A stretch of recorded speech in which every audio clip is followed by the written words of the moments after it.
Here's our GenStone project that we took on. We had built some columns and a wall with their little plate on top.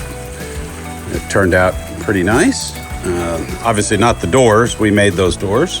But this is we chose the white brick and then painted it to match the existing and chose not to fill in the grout lines like is here.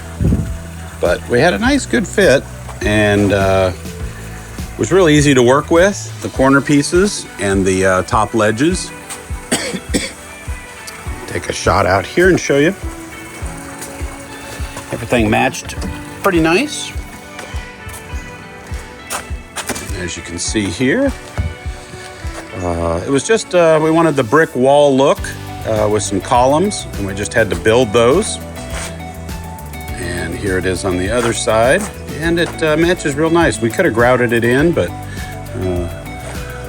overall, we're very pleased with the product and the workability. And the paint's holding up really well.